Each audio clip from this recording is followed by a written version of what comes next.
know more about Lemuria, that they're connected to Lemuria. Lemuria is like the most amazing time to connect with on so many levels. But thank you so much, Michelle. Just I feel your love, sweetheart. I really, really do. I'm gonna go off camera now. Okay. I'm gonna stick around for a little bit to hear a little bit, and then I get to go do watch a panel and help with that. Whoops. Love everyone here. Great. Thank you so much. And thank you to Neil and for just inviting me to be a part of this. I really appreciate that, to just share what it is that I know. And I love that Honeybee, she talked about, she has no books. This is all straight from the powers that come in to bring this information. And I'm the same as well. I just listen to the information that comes. But I really want to say, like, it often really blows my mind because, I'm a simple person. I live simple in the way that I don't have all the fluff around me. But what I really just want to hear is just truth. I'm a truth seeker. So I love to listen to them. I love the information they bring. And much of the information we're becoming aware of, we're connected to this real crossover and connecting of Sirius to Lemuria, Atlantis, the Mayan culture, Egypt, Druids, and other ancient worlds. We're really I'm going to begin with Sirius at this point. And these souls, they come from different planets in the Sirius grouping, Sirius A, B, and C. I understand that C was formulated after. I don't know if this is all completely connects with everybody else, what they say, but this is what I understand. Sirius A is the brightest star in the Earth sky. It's the one that we can see, and its original habitants came from Vega in the Lyran constellation, and it's the home of Earth's ancestors. But Sirius B is the one I really connect with, and I've had so many times with, and it's a smaller star and home to the water beings like the mer people.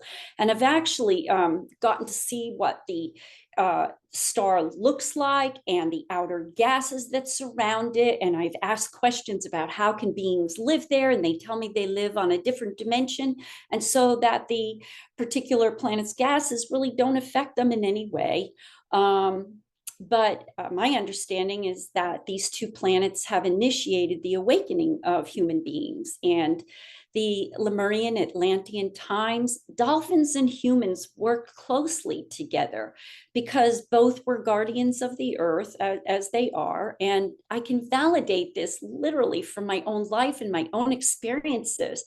And I'm going to share that in a little bit. Back to the age of 12, where it was very distinct about this happening for me. So many people back then were like dolphin-like, and they were mer people-like. I'm just going to say the mer people that I have seen, they're not the pretty, what we call the pretty mermaid that we see in depictions. They looked kind of fishy, really fishy, actually, scaly and such, and not beautiful by human terms. But all of this took place before the genetic alteration of the end of Atlantis. And the Mer people were actually, they were from Sirius B. It was an ascended planet, mostly a water planet, but it did have crystalline mountains and lush vegetation. And it would be what we consider, or what we call it, this continent, to really have been like heaven on earth. And so many, I believe, that's why we long to go back there, because it was like that. And this was a peaceful place, highly intelligent race. And this existence was millions of years ago. And I believe that the first wave of star seeds to come to Earth lived on the continent of Lemuria. And they were a very spiritually advanced civilization, and they lived really in harmony in nature. And I know this because I did speak. Well, I'll tell you about that in a few minutes. There was an energetic gateway that connected the Lemurians with their ancestors, and they were able to shift between states of consciousness, which allowed them also their capability to retain their soul memories, which wouldn't we all like to have all of our soul memories there? And the relationship with their star beings that and ancestors that were their original home. So I think that's why we long for it, because we do have this remembrance, and even if it's not a conscious memory, it's within our structure, it's within our own akashic memories, in that which is held within our spirit. So they had physical incarnations on earth in order to learn about sacred processes of life and nature, and this included birth, death, and rebirth. And this part really connects to me because of what's gone on. I'm a mother of 4 children, what's gone on in my life. I totally get this, that I am so connected to this just by way of what I can see that has occurred in my children's lives. And I don't really want to go into that, but a lot of death and birthing and such. So I get this. And people out there, you may also have this connection. So they could change their body to become more able to swim and breathe underwater. Their land changed back to, when they were on land, they changed back to human form, and a more of an etheric and less physical like. The mer people were beings of the water element. And so they, that enabled them to be very nature oriented spirits, guardians, keepers of the oceans, the lakes, rivers, and any other bodies of water. And they're highly intuitive beings, very psychic and very strong empaths with powers within of healing. And that makes a lot of sense to me as well. My own personal journey, why I'm so connected. I mean, just the information that came forth for me, and that I've seen in other people as I've worked with them as well. They teach telepathy. Lemurians are able to directly tap into source, and they're able to sense other dimensions with ease. It's not terribly difficult for them to really maneuver that way. And I will talk, I've got a specific information I really want to talk about the way what I see the mer people, what they were capable in their healing process, and how this is actually validated. So began my connection to the mer people, like I said, when I was 12 years old. I literally all summer, as soon as the weather warmed up a little bit, I lived on East Coast, and I lived in New Jersey, and I wanted to be what I called something, an underwater aquatic swimmer, like ballet, in this movement, this graceful movement. And I envisioned myself as a mermaid, literally underwater. And my mom would say to me all the time, okay, it's time to get out of the pool. I didn't want to get out of the pool. I would be in the pool. I would be in the ocean. I wished I could breathe under the water as a 12-year-old. And I could see this. I could literally see myself doing this as a 12-year-old and my life back then. And so as I see through past life and between lives regression and channeling, there were many different types of beings, just like people are. We have different types of people. And there were reptile-looking beings as well, and some other different types. And I believe that this is some of the information that's coming through with the dragon teachings. And their dragons are about power and knowledge, and they teach unconditional love with the integration of dualities in the oneness consciousness. So I'll just mention here that I actually had a dog for quite a few years, and she was such she was the most beautiful soul. And when she was getting ready to pass, I went into, across the veil to work with her spirit, and her spirit presented herself as a dragon, the most majestic dragon. And it was such an honor to have her with my family, and the protection that she provided with us. So, and not to digress, but dolphins and whales, they're very two powerful ambassadors of Sirius. And quite literally, when I've been in the ocean, and I've lived on the coasts and in different places where I've been in the ocean many, many times, like in Hawaii and Mexico, they literally sing the codes into the sea. You can feel them. There was a time where in Hawaii, we were swimming with the dolphins, and they allowed us to come into their pod as a baby was birthing. And when you move through their bubbles, you feel their energy, you feel the vibration. So along with other star systems, Sirius contributes to the evolutionary path of Gaia and the crystalline ascension teachings, and that are encoded in our Akashic record library. So today, many Lemurians transdimensionally are located in Telos, in Mount Shasta, and this allows the Lemurians right now to anchor their energy to the earth. But they live predominantly in their light bodies. And Mount Shasta and Telos, in that whole region, and I did a retreat there, which was just magical, being in the different vortices that were there in that, and connecting to Telos. It could be considered what feels like the newer soul star chakra of the world, because the work the Lemurians began before the fall of Lemuria, it really still continues today. And now we're really feeling this with the awakening within people and the remembrance. And this chakra, this specific chakra, it encompasses past lives and memories of other dimensions, which is why it's so activated right now.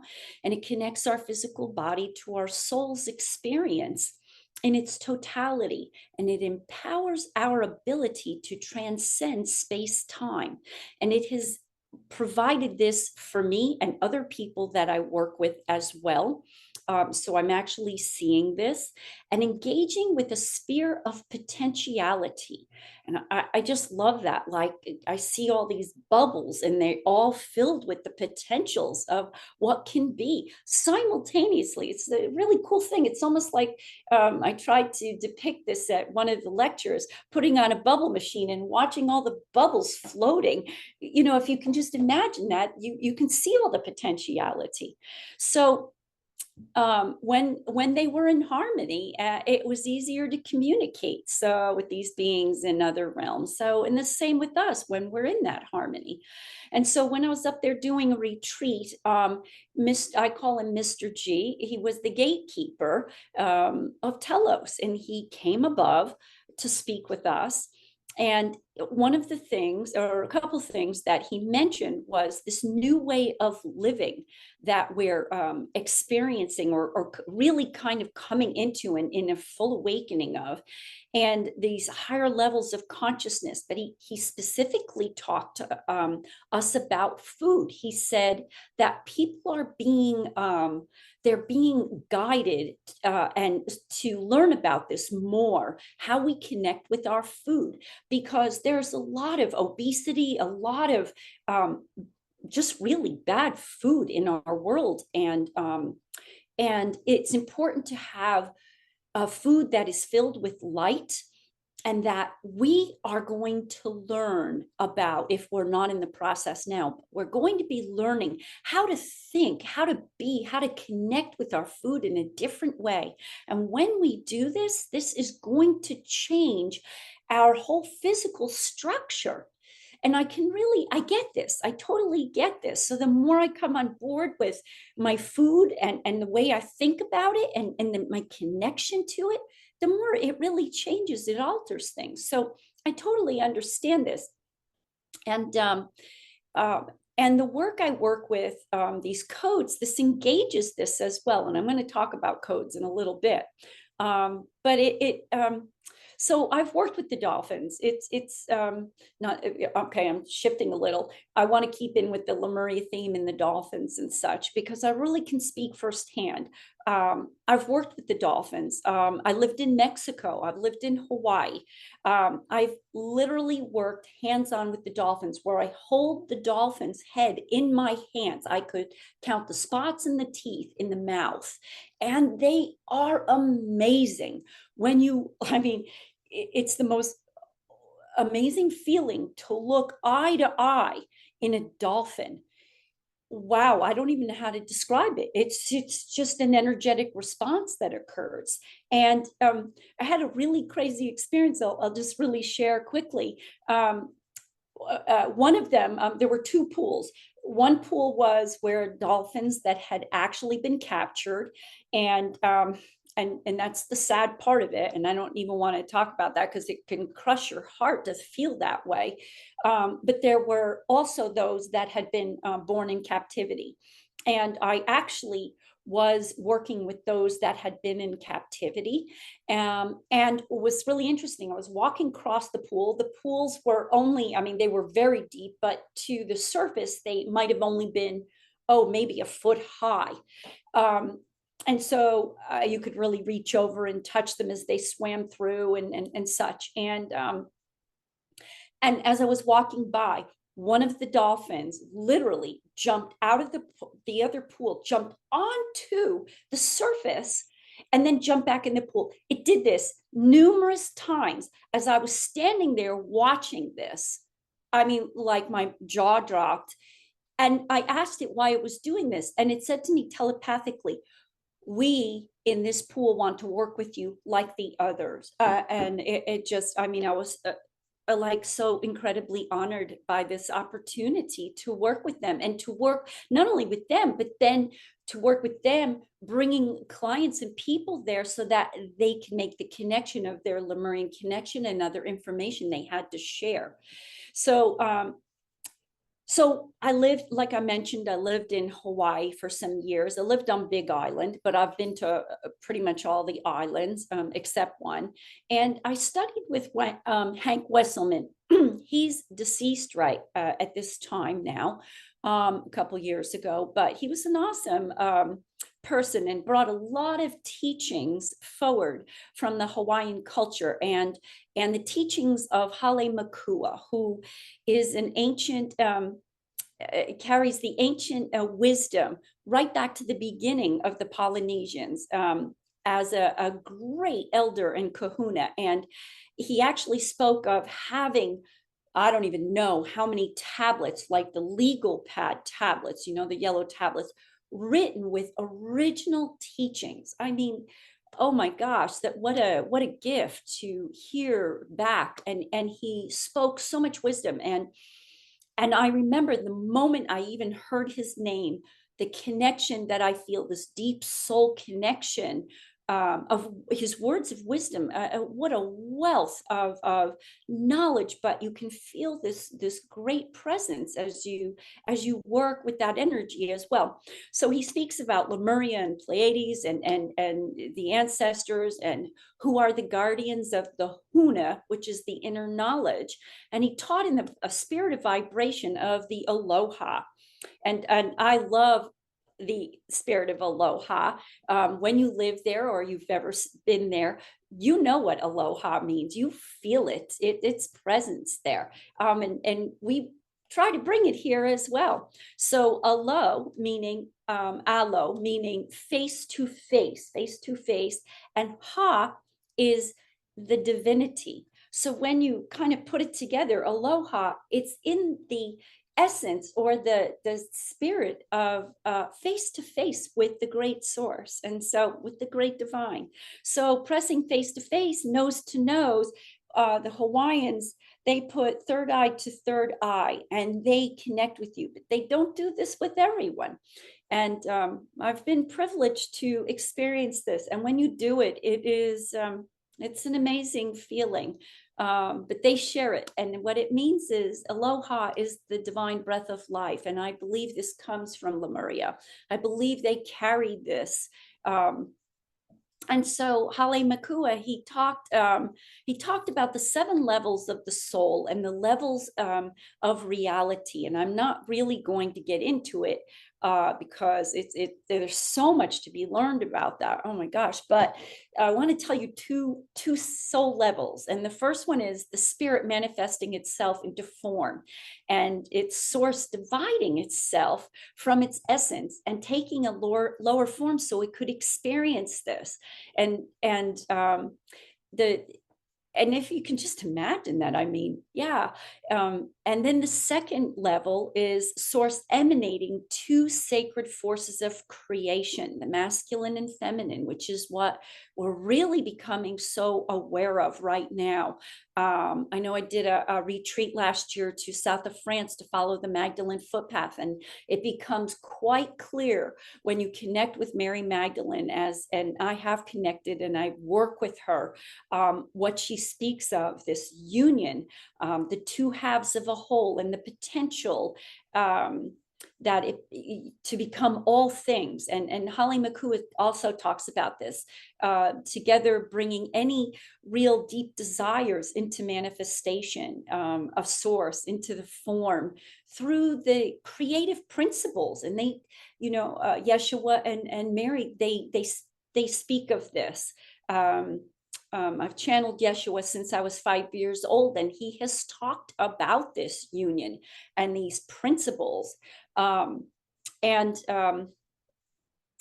these 2 form a harmony, this beautiful harmony, which creates everything to come into being. And the energy was about aloha as well.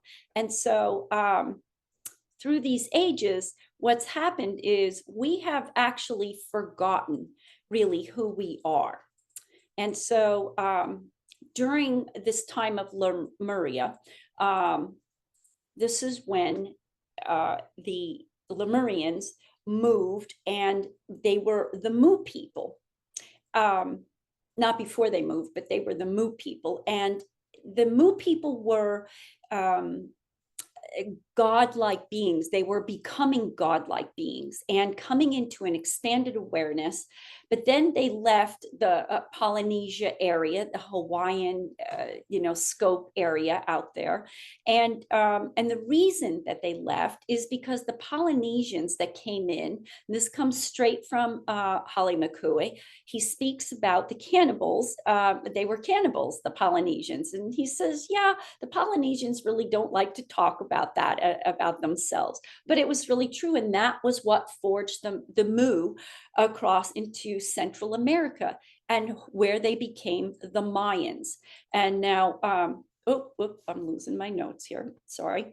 And so they were engaged in creating their own, learning about their own power, as we are becoming in understanding of this and allowing us to come into this, where this creation becomes the fabric of our reality, actually. And it becomes where we come into self-mastery, and how we're coming into godlike beings as well. It's where we're headed. And so, this is where Lemuria, where we're connecting with Lemuria and learning this. And so the Mayans and the Menehune of that Pacific area, they have, they're separate people, separate beings. And I've had the gracious experience of meeting both. The Menehune came one night, woke me up, and said to me, and I saw them. They were very short, little brownish beings, and they said to me that they were doing a healing for me. I felt so blessed by that. I encountered a Mayan that just came in, and this was while. Came in spirit when I was in Guanajuato, Mexico, which is in kind of central Mexico. We were working with bringing shamanic journeying into a high school of about 80 high school kids. And so afterwards, this Mayan connected with us and said that they were pleased with what we had done, because there were rival gangs in this in this high school. And so we brought in a shamanic journey to them. And it was quite interesting because Yeshua came in and spoke with these 80 kids, high school kids. So, and I'm not going to go into that all that much at this point, but I do someday, maybe I can share more about that. So I want to talk about these codes, the activation of quantum photonic codes. They were given to me by 5 different star groups. And I'm working with this Dr. Glenn Rain, who is a quantum biologist and a research scientist, and he works specifically in subtle energy sciences. And so that's my thing as well. And so we're working with what subtle energy transmissions are and their effects on DNA, and also how DNA changes in response to these energies. So you can get more of this information. I'm going to talk a little bit about one specific part of these codes, what they've elicited to me, but you can get some information on my YouTube channel. And you can also go to Conscious Awakening Network. I actually just did a live streaming there and talk a lot about that there. So you can find that more information on it. And I'm sure in the future I'll be talking more about it. But as I'm working with Glenn at this one particular moment, he's working on his computer. I'm doing my transmission. I'm not paying attention. His computer screen goes down. It turns pink. All his information wipes off the screen. His computer turns pink and these orbs start pulsing and flashing. And so we were like, I mean, he had to kind of take me from trance and show me this. He took video, and I do have video on it. And he shows me this, and we were just like, that had never happened before, ever, for him, for myself, nothing like this. And so I did ask the orbs what they were talking about. And they were validating. The quick skinny of it is they were there to validate during that time while we're doing this research, validating, transmitting, talking about transmissions, and the codes that I'm working with, what I was working with at the time, that they were activating and bringing the light in, and that we were tuned in with this DNA, tuned into the right frequency of them and the light that they were transmitting, and that will connect to this light will disengage the strands of DNA and engage those that need to be. So it was just quite an amazing process. And yeah, wow. I mean, like nothing I have ever experienced in that particular setting. So I want to talk a little bit about my amphibious life in Lemuria, because this is what the codes opened up for me, my own personal, but they have opened up other things for other people, taken them to other timelines so that they could really experience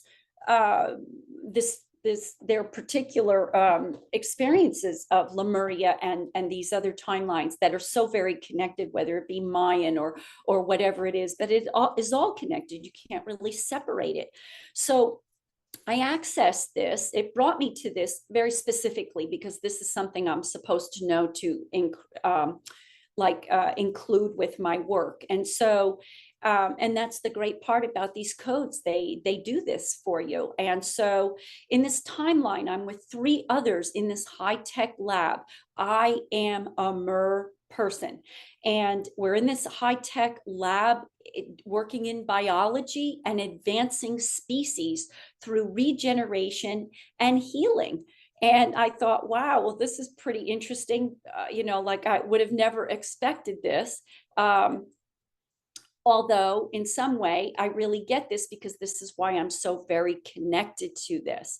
And so their body fluid, there was one that had a break in the skin, and it was this body fluid, and their water environment that they live in is in constant regeneration within a light exchange.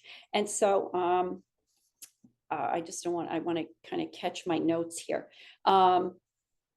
And so they were talking to me about this particular body fluid, and they were talking to me about healing and how the body repairs itself through a kind of this exchange that's going on in their system. It's an interaction or a resonance of specific patterning. It's a little similar, kind of like stem cell repair, regeneration. But it's this liquid that glows, this fluid, it fluoresces. And this was an important part that they were making note of, this fluorescing. And we have this in our world today, fluorescing that goes on with certain animals and those that live in the water. It also talked to me about bioplasm. And this is a regenerating of new cells continually. And it's the interaction of cell rejuvenation. It also talked to me about cell bioluminescence. And bioluminescence is a human body emitting this light. We do this, it's been seen. But it's too dim to visually see. But we know that it is the production and emission of light by living organism through chemical reaction. And there are beings like jellyfish, reptiles, amphibians that do it. It's more common in the water than it is on land, which I think there's a lot of connection there as well to Lemuria. So it also talked about biophotons as well. And biophotons, I just got to say this Russian scientist placed DNA inside a quartz container and zapped it with a laser. The DNA absorbed the light, stored it for up to 30 days inside this corkscrew-shaped spiral in an exact blueprint of the light reflecting the DNA pattern.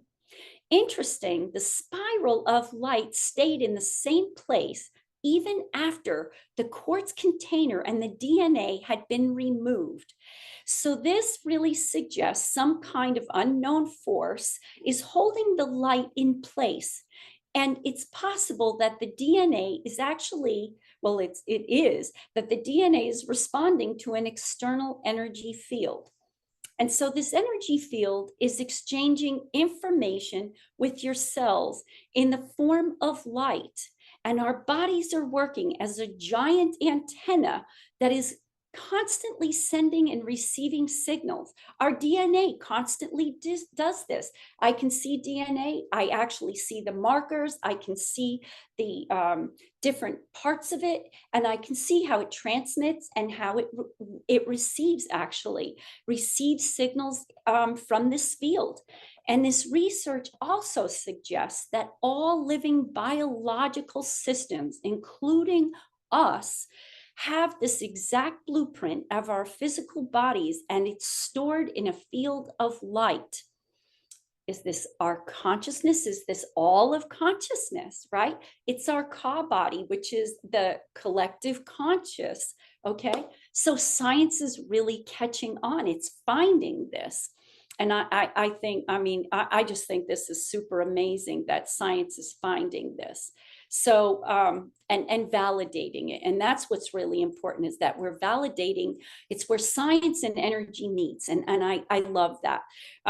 So what's happening for all of us? We're all being drawn to these different places to visit these sacred sites that are so super energized and that are helping us remember. And I've taken retreats, people to Peru, Hawaii, Mexico, Europe, and in Europe, Glastonbury, South America. And this year in November, we're going to Egypt, where we're feeling these ancient knowledge that's coming through for us. And it's really on the rise. It's rising up. It's about this emanation of energy that's coming, and it's representing or bringing more about truth and love and wisdom, and we're being activated through these memories. And I just want to share that I've been working with the Sphinx for a while as well, because what happens, like what Mary comes to me and she puts out these breadcrumbs. And I try to tell everybody this because I love this. And it's not only for me, it's for everyone. And she puts out these breadcrumbs and she says, follow the breadcrumbs, follow the path, follow where it takes you. And so this year, I feel like I'm in a way kind of going backwards in time, so to speak, or to other timelines and bringing other people that it's connecting to. Egypt is this year, and part of this is because I channeled the Sphinx, and the Sphinx also has asked me to come because it is about connecting to your timeline of your connection to Egypt, to all that is connected to Egypt, and going back, continually going back until we understand all of our origin and what that is to current time right now. So and because I can read through psychometry, which is the energy that is when I put my hands on something or near something, I can read the energy, the history of what it has to share with me. So this is very exciting in going to Egypt and putting my hands on the structures and being activated by the high intensive energies that are there and bringing others to this. I want to be able to share what the information is that it has to share and tell. I just want to share that there are a few spots left. So if anybody is interested, please come along if it really speaks to you. Okay, so let's see, what else do I want to just share? You know, I want to say that the ancients, they didn't have a religion. They had an inner wisdom before the fall of the ego, actually. And right now, I believe this is what we're really connecting to. We're going through our own shakedown, you know, and a rebirthing process. And the crumbling of old beliefs, and Lemuria is so important right now because what they went through, what they knew, is very much speaking to all of us. It's part of that light that is really talking right now, and it's about you know, this the division and this dismantling of the old so that we can create the new world within us. And what I know next year is a 9, 2025. It's the ending of old structures. So we're right in that perfect timing of things. Gosh, I have just like so much I want to share. So I'm going to just share this. So the steps to evolution of what I hear and into the cosmic mind is about truth, where you are at in your current reality, which is the density in which you are aware of right now, your level of development, and how you view the world around you. And wisdom, the quality that you actually gain from all of the experiences that you are having, whether it be multi-timelines or in places of sacred places. Love. What state are you in, fear or love? And we tippy-toe in and out of that. And once you discern that particular understanding, you will create what you focus on and know where you want to be. And then choice. With all of this, we have a choice, and we have to want to choose all of this. If we don't, we close to it. We'll get another opportunity, but you know, there's no opportunity like this time that's happening, this beautiful grand plan that we decided to come into. And if we actually knew what went into when we're between lives, putting an incarnation together, we might all be just a little more particular about being on board with following our destiny, because so much goes into it. The beings that are there helping us, This is not a haphazard happening. This is very intricate. And so it's a real honor to be here at this time. It really is, to grow through it, to be with other people that are growing through it, and to come into it. I mean, we're all, if you're here listening to this, you are advanced enough to really know that you are a part of bringing this all along. So I just want to say what I think the Lemuria essence is about the transference and transformation of the human soul from our fears to love, the ending of the dualities and the awakening of self-realization, so that we remember we are source and great creators, the magnificent souls that we are. And I know this from working with people. I know this from my own soul connection, and everything else that is around us. If you've ever been to that place where you actually feel you are everything else, you know this. You know the magnificence of this place that we are all in right now. So, thank you so much for this opportunity to be here. And I just, sometimes I don't have words. It just